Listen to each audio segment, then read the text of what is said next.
There we So here we go, Stacey. We're back again with our lovely little collaboration, which we have now named the Sacred Relationship Lab, because that's what we're here to help people to do, isn't it? To get sacred relationships, to make all their relationships sacred.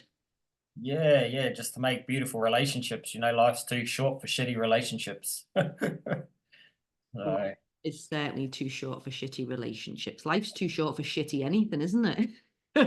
yeah, we're only here for a brief time, and people need to understand that if things aren't going the way they want them to go, you've got to actually do something about it. And you've got to start to think outside of mainstream thinking because, the more I work with people every single day, the more people go mainstream, the more fucked up their life gets, the more messed up their relationships get, the more messed up everything gets. So you've really got to start to have the courage to lean in and do something different if you want something different. If you want a different relationship, just be honest with yourself and have a look at it and then start to work out what you need to do or where you need to be in order to fix that or heal that so you can actually enjoy life, like so many people have got the masks on, and we got to take those masks off and be honest. You can lie to me, but don't lie to yourself is something I always say to my clients. You can lie to me, but don't lie to yourself because freedom is found in the truth.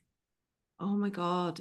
Oh my God. It just gives me the shivers but actually, that's actually quite a confronting thing for most people to do because most people are lying to themselves and we can bullshit ourselves so much, can't we? We can lie because we want to cover things over because we want there to be a reason or an excuse or we want it to be okay. So we do everything in our power for whatever the situation is to seem okay, to be our normal. So we tell ourselves lies. Most people, I was guilty of this. I'm sure you were too. Is I was living in a lie I didn't even realize I was living in. And once you really start to understand how primal we are as beings, that the number one priority of the human being is to survive. To survive, you need to belong to a tribe. So when you get into a long-term relationship, that's now your tribe. So looking at that and even thinking about leaving that, no matter how bad it gets, or thinking about working on it, because if we start to work on it, there's never 100% guarantee that we're going to work it out. So you've got to realize that that primal part of you as men and women, you're looking for survival. You're not looking to flourish. You're not looking to thrive, but we all want to thrive. So we've got to go through that discomfort and really look at the truth of things outside of the story that our ego tells us, that one day most people are in love with the relationship they had at the beginning, hoping they can get it in the future, but it never happens unless you start to work on yourself and then obviously on the relationship, eh? I agree. God, we've got so much that we could discuss and we could go in any direction. But I have got a couple of questions today from people, which I thought was cool and exciting. So let's go in and dive in and answer them, and then we can dive into other stuff either later today if we've got the chance or next week. The first question, all anonymous, of course. I feel like an agony aunt. It's so exciting. It's like, one of the questions that was posed is, I feel like we've lost each other after having children. Their children are, I think they're early teenagers. And they're getting to that point where they're not little anymore. Because when your kids are so little, they're your life is all about them, isn't it? Well, most people's are. And I think that's actually probably where we go wrong, to be fair. But when the teenagers grow up and all of a sudden you look at your partner and you go, wow, who are you? Who am I? So that's the question. It was like, my teenagers have grown up and I don't know who we are anymore. Where do we go from here? So what would you say from the man's point of view? So I've just been through this recently, right? My youngest son left home, so the last of my children left home this year. And you're right, especially when we haven't dealt with our trauma, we'll focus all of our attention on our children. And we have to do that anyway, but we often stop focusing on ourselves, our own goals, our own hobbies, our own dreams. We just sometimes, the birth of children can actually trigger our trauma too, because it's such a big load to carry. So you know, when you get to the teenagers wanting to leave home, or they're now super independent, and you're living in this house with someone that you haven't nourished the relationship with, you know, and then you don't even really know where to start, you know, and this is really what happened to me. My wife actually posted it this morning, you know, we just lived in the house and didn't really talk to each other Mm, unless it was about the kids. So it's one of these things that if you know, like, I love to see men leading, but I also shared something with my wife the other day, is that what you want to receive in the relationship, you've got to give it first. And so most of us are waiting for that other person to make the move because we're afraid to be vulnerable in case we're rejected or we're hurt. And because the distance is there now, and there's often past hurts, and Peter Crone always says our past hurts inform our future fears. So one of the things that I really believe is that just start to give what it is that you want in the relationship for yourself. mm, What are you wanting from your man, or what are you wanting from your wife? And start to give that to her. Because anything that you want to receive, you first have to give it. And this is really one of the traps of relationships, because we're never taught that whatever I want in my relationship, I actually first have to cultivate it within myself and gift it. Because once I start giving, the natural laws of the universe is I will receive. Now, if you start giving and there's not reciprocal over time, then that's a mirror that you may have outgrown that relationship, or maybe it's time to have a conversation, because we don't have deep conversations anymore in relationships. So mhm. sitting down and, saying, hey, shit, the kids are about to leave home, and, our relationship's either, going to go to the next stage, and start to talk about what does that look like, start to like have open conversation and be honest. And what I found for me as a man, the biggest thing I had to do, Joanne, is I had to go away and heal the things that triggered me, Mm-hmm. so that I could actually sit down and have a conversation without getting defensive, like without feeling like I was being attacked, like without feeling like I was going to be abandoned or rejected or left. And as soon as there was no trigger there, it was just like, I'm just hearing the words, not what my psyche's perceiving is being said here. Yeah. And that's a really game-changing thing in a relationship, is when you can actually sit and you can work through those past hurts that you've had in the relationships, the past hurts that trigger you from your life, and you can sit and have an open conversation. That's when, for me as a man, everything started to change, because now I'm hearing and not reacting. Yeah. And I don't have to speak. I can just listen, even if it's a difficult conversation. Now my wife's saying, hey, I'm feeling like this and that. I'm like, I'm not taking it personal. Mm. And it's such an empowered place to be as a man, because you feel strong, you feel safe. And then obviously your woman's going to do that too. Yeah, and from the female perspective, I'll say exactly the same. I say I tick all of that, and exactly, because we're such defensive creatures, I think, and we always obviously want to do our best. We want to be loved. We're so desperate to be loved. So when those courageous conversations come up between couples or whoever, and you're hearing words, if you are full of hurt, which you don't even know you are, but if you are defensive, I'm telling you, you are full of hurt. So Yeah. if you're instantly going, oh, well, you did this and you did that, then nobody's going to get anywhere. Nobody's going to get anywhere. But if you can actually use both ears to just listen and then absorb, and that's what I always say to people, even if they haven't actually done the inner work, one thing I say to anybody I'm dealing with, if you're listening to something and you don't like what you hear, take a breath. And then take a breath and then repeat back the words, because what that does, it gives you the opportunity for your brain to slow down, for your nervous system to slow down, rather than you just coming back going, well, you did this and you did that, and it all turned into like World War III. Instead, if you go, okay, so what I'm hearing you say is you don't feel this because of this, and then instantly there's a communication and there's a two-way conversation happening. So that's just one little tool. But for the question about rekindling a romance, say, if you've drifted apart, one of the first things I'd say is both of you go to get to know yourselves, who you are now, because who you were perhaps 10, 15, 20 years ago, that might be a different version of you now. And as you say, you know, your kids have grown up, you've left, and you're just two people cohabiting in the same house. And often you're often like brother and sister rather than lovers.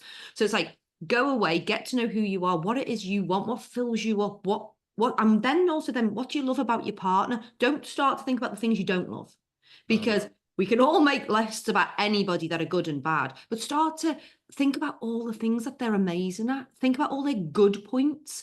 So you're instantly starting to feel a niceness towards them. Because if you're going to go the other way, it's not going to go anywhere. You might have to discuss your issues later on, but to rekindle and to start getting there, you want to have some kind of connection. And then do a few things that you've never done together before. You know, go on a date somewhere that you've never been. Go and do something like, if you've never been on a hike together, go on a hike together. If you've never abseiled, go do it, because you start to see each other in a different light because you think you know the other person. And I think this is a really dangerous territory to get into. It's lovely having longevity and being with somebody and them being your person. But I think it's dangerous territory when we think we know anybody. And it's lovely to know people, but to assume what they're thinking, to assume why they're behaving that way, to say, oh, well, I'm not going to do that because you're going to do that anyway. Anytime we get into those territories, it's dangerous. So to come back to being curious about the person, to getting to know them again, because I get to know me every single day. You know, I'm a different version of myself every day. So if somebody assumes what I'm thinking or feeling, it kind of pisses me off. So I'm not going to do that about somebody else. So I think you think about all the lovely things about each other, things why you fell in love, the things that the great times you've had over the years, and then start to spend time together. Like turn the TV off at night, both cook together, you know, come in and make a meal together.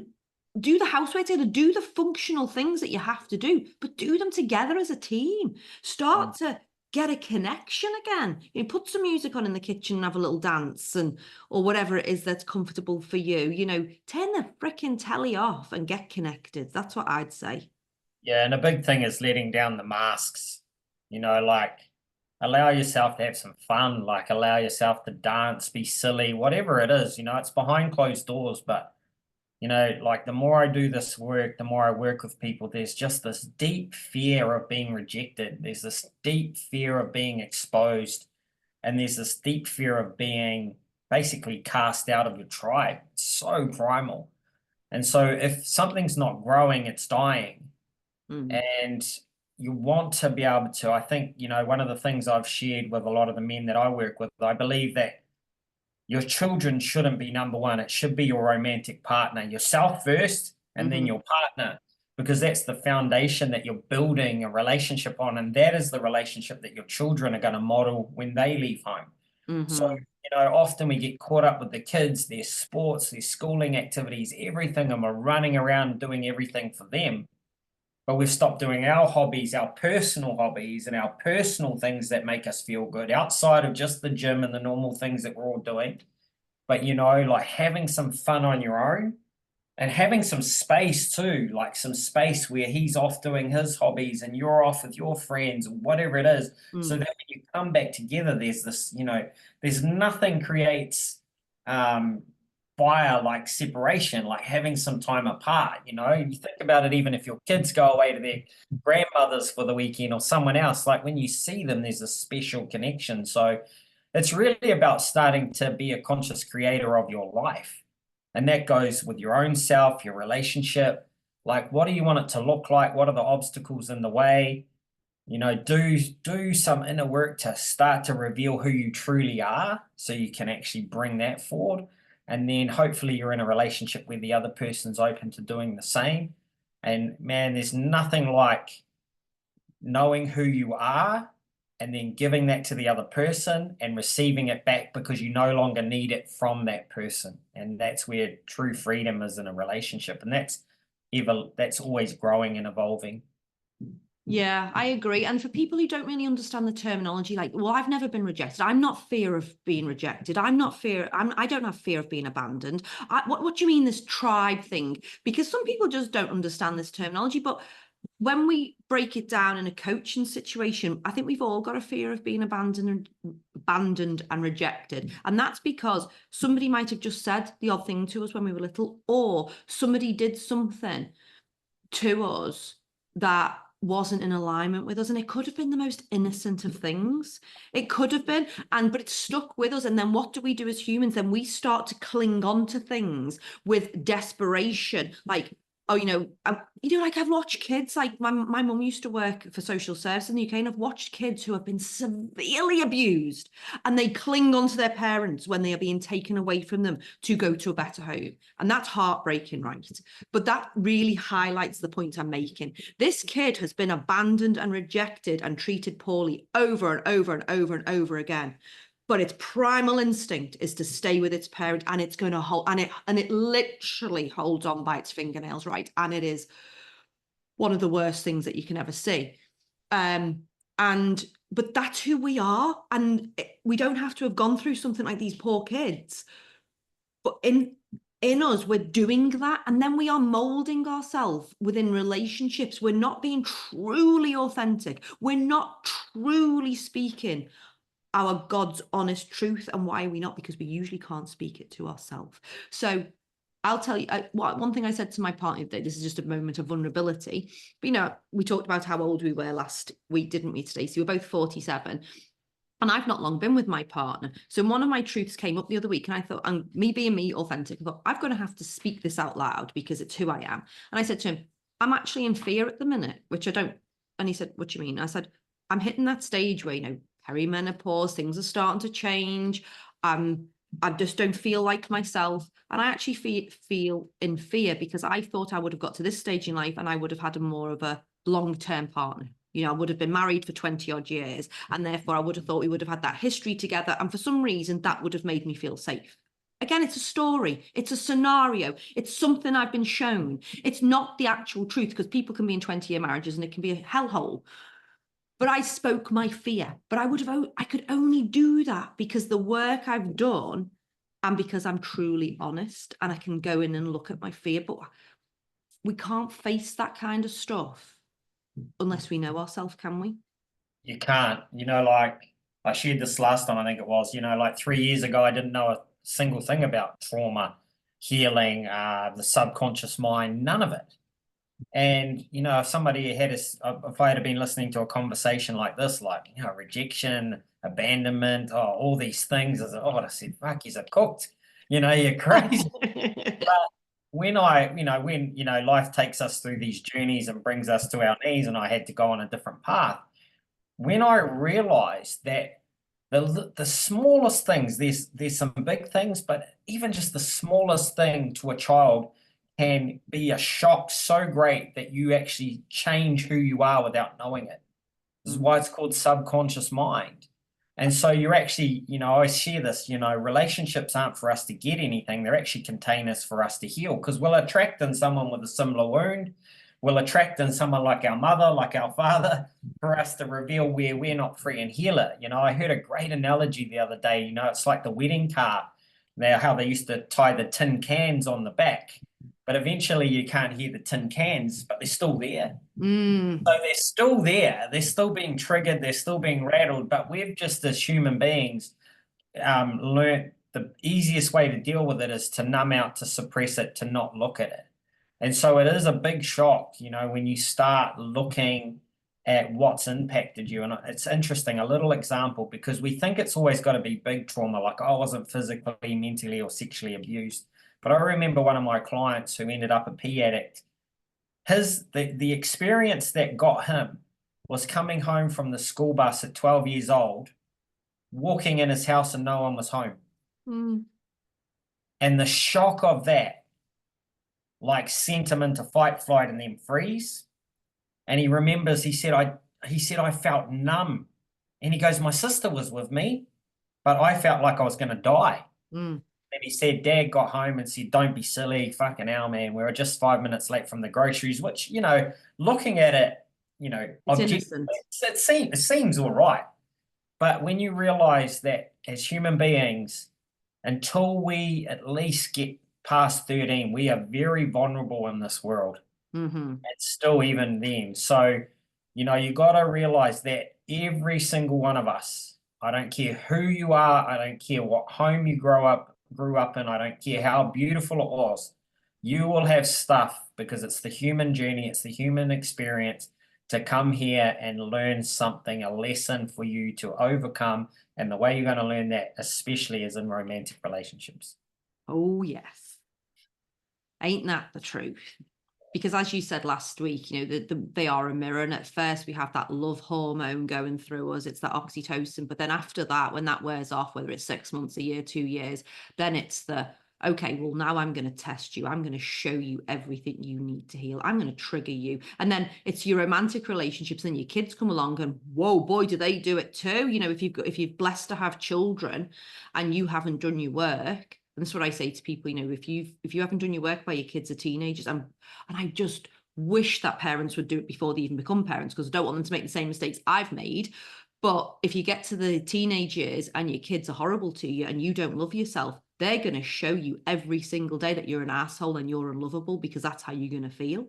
Because they have these raging hormones and they can't control them, and neither should they. But it's like, they're going to really mirror to you how you feel about yourself. So if you cannot find that center of calm, that center of peace within all the chaos, that center of knowing who you are and being okay with who you are, that when your romantic partner doesn't give you the love you think you want, or when your children speak to you in a certain way, by God, you're going to be triggered and you're going to feel hurt. And then you don't have to feel hurt every day. You don't have to go through this. You can actually, there is another alternative, but it takes a little bit of dedication. It does. And, like what I've learned is every single one of us, we form core context about ourselves that are outside of our awareness. Mm-hmm. So they're things like, I'm not loved, I'm not worthy, I'm bad, I don't matter, whatever they are. And we often take on a combination of these things. But the crazy thing is there's a part of you that's going to try to prove that's not true, but the world will mirror it back to you until you can see it and dissolve it through your children, through your partner, and you'll prove it true over and over again. Mm-hmm. One day it's hurting so much, there'll be a moment where you've got to look at it. So, long-term relationships are great because there's something there that you can work with. There's something there that you can grow upon, and it's really a great time because there's actually often a lot of consistency there to be able to, okay, I can actually start to look at myself a bit deeper, and I can go into this space and I can look at it. But while we're afraid, we can't move forward. No, we can't. Unfortunately, you end up just going round in circles and not going forward. So if you want to stop doing the circles, you've kind of got to step off the train. Okay, our next question. I'm trying to word it correctly. So the question was, because I haven't got it written down, I'm just doing it by memory. When I speak to my partner, they seem to hear me,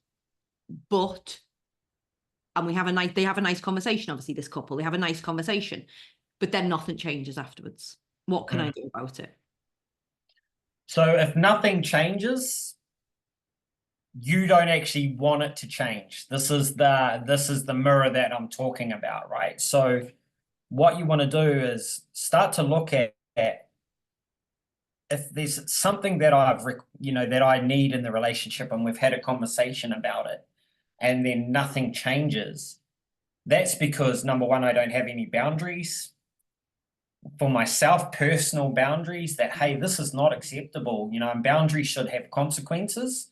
And if people, even your husband or your wife, keep crossing your boundaries, they do not respect you. And that's where I always say that the ultimate form of self-love is self-respect. So you've got to start to, first of all, am I showing up for myself? Mm-hmm. Am I showing up and am I doing what I need to do so I can get this from there, so that it comes back to me the other way? And then often is just doing the work on yourself, because as you start to do the work, you'll start to actually free that energy within the relationship. And then that will start to open up. Like an example for me, I always said to my wife, once that honeymoon period wore off, I'd always say to her, man, I just want you to love me the way you used to love me. Mm. And I'd talk to her about it, and she'd say, what does that mean? And, and I was like, affection and this and that. And then one day I was sitting there and I have this thing now, and sometimes I get it straight away and sometimes I don't. But I say to myself, take 100% responsibility for everything you've seen going on in your life as a man. And I was looking at her one day and I was like, fuck, you don't even love you. Mhm.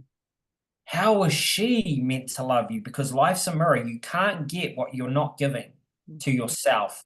And as soon as I said, wow, I'm not even showing up for myself, I'm not honoring myself, I'm not standing in my power as a man, how is she ever going to be able to love me? So no matter how many times I asked her to do that, I was asking her to do something that I wasn't doing for myself, and so it couldn't be reflected back to me in my life. And so this is where I had to go away and start digging deeper and really bringing up the wounds that was, that were holding me back from truly loving and bringing my authentic self, or just revealing my authentic self. So, Yeah.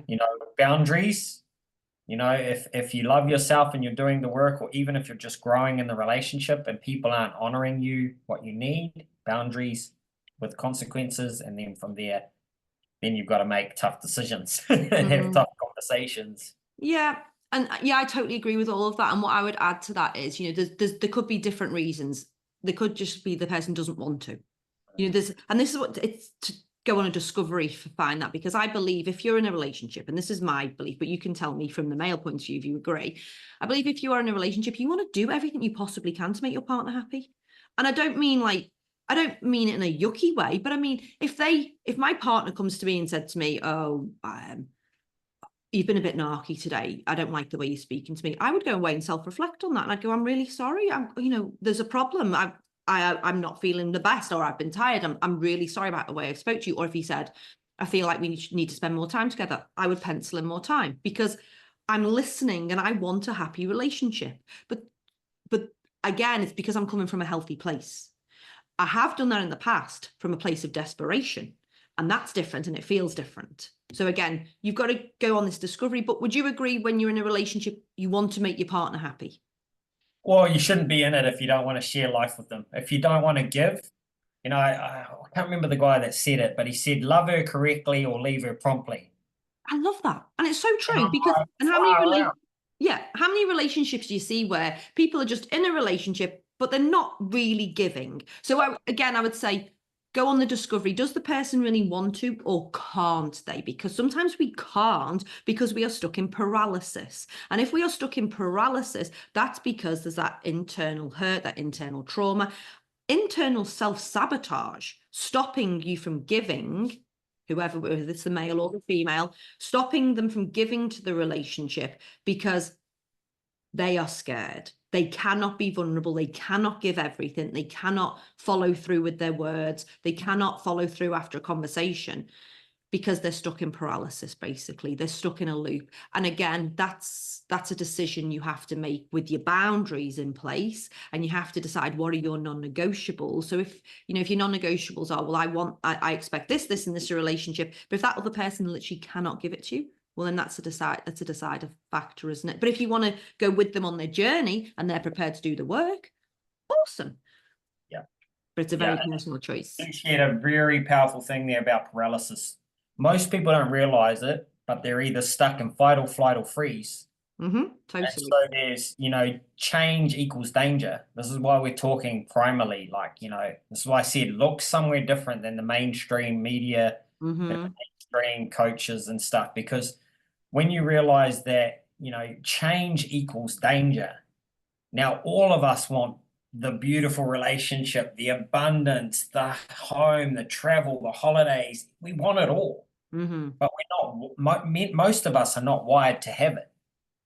No. Most of us never grew up around it, and our attachment style that we formed with our parents is still playing out now, and it's usually either like a really damaging attachment style, which is we can't even feel safe within ourselves. So the world's going to mirror that back to us. So, like one of the things I see in the world right now is most people are stuck in paralysis, fight or flight or freeze, and they're trying to escape because their nervous system's so jacked up. Underneath the nervous system is all the unprocessed shit that wants to come up too, and people just don't.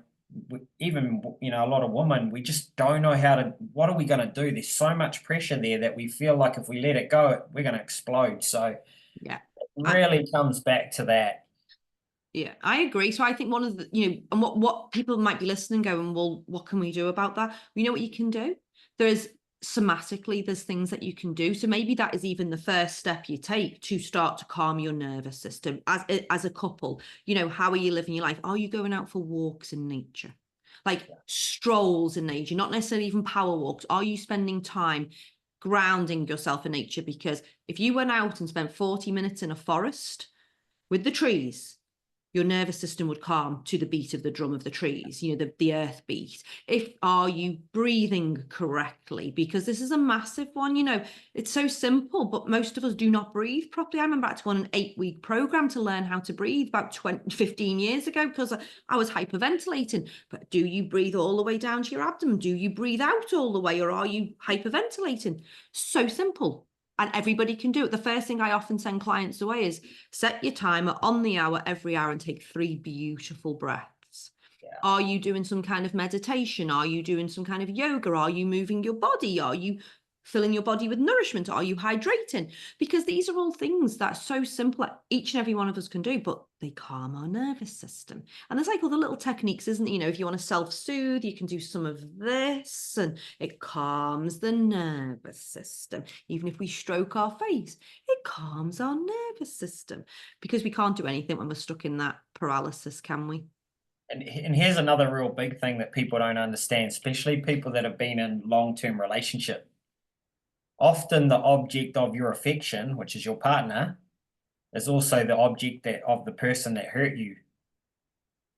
And we don't go and resolve these hurts within our relationships. We might have a conversation about them surface level, or maybe we'll just sort of brush it off, but your body hasn't forgotten. Mm-hmm. So often, you're sleeping with the tiger that you love.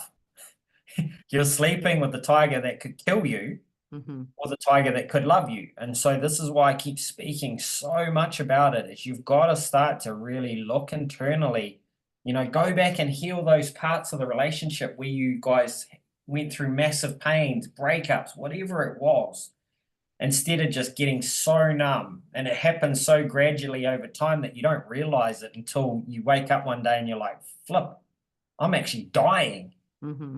I'm dying a slow death, and it's been so gradual, I didn't even realize it, and I don't even know who I am anymore, let alone what this relationship is. And so, and this is the same with us, many of us with our parents. This is why I speak to it, like the object of your affection and safety was also the object of pain and suffering.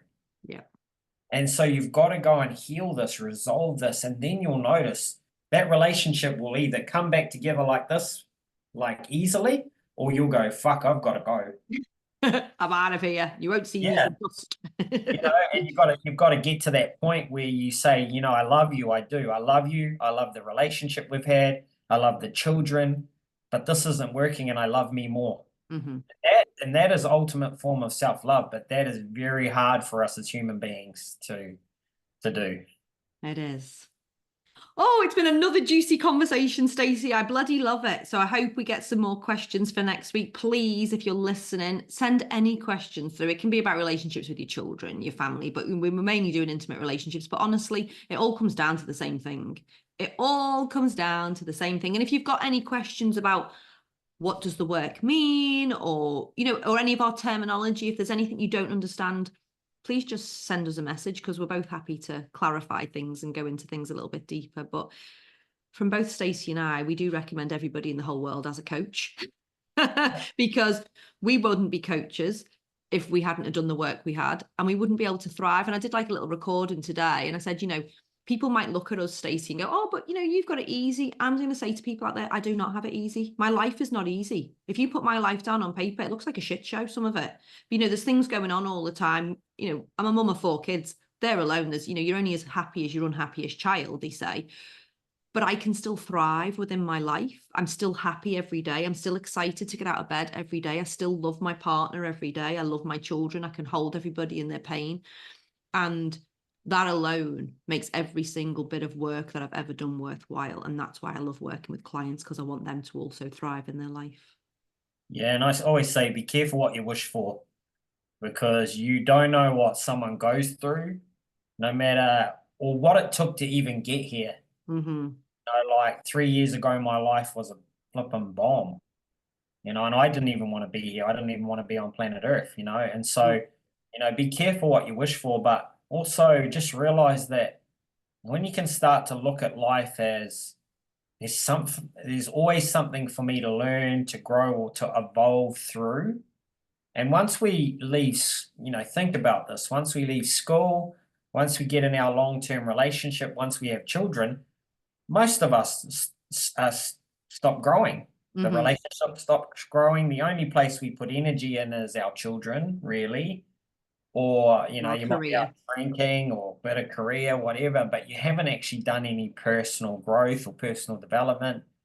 And I'm not talking about the old Tony Robbins style of personal development too, because I did all of that and I felt like even a more of failure because that was at the conscious level, you know. And so Mm-hmm. everything that you've got to start to do is somatic, it's subconscious. You've got to start to feel back into the body, especially the woman, but even the men, you know, you've got to be able to feel back through and let go of what's holding you back so you can really thrive, you know, like I said to someone the other day, I wish I knew about this 20 years ago, but I wouldn't have done it anyway, so it didn't matter. But you know, once you know, and then yeah, and then you've got no choice after that because once it drags you on the journey, you're going to have to start and go and look at every part of your life and start bringing up everything that's Yeah. in the surface. And then we can pack a lot away as human beings. We can stuff it down there for 30, 40, 50 years, and then it wants to come out at one go. And you know, someone said to me the other day, I'm going through a midlife crisis. And I said, no, you've always been in a crisis. It just took you till your midlife to realize it. And he cracked up Absolutely. laughing. So, yeah. Yeah, I love it. Oh, well, thank you. I love our chat, Stacey, and I'm sure we've helped many people today. So thank you. And I can't wait to chat next week. Yeah. Thanks, Joanne. It's been awesome.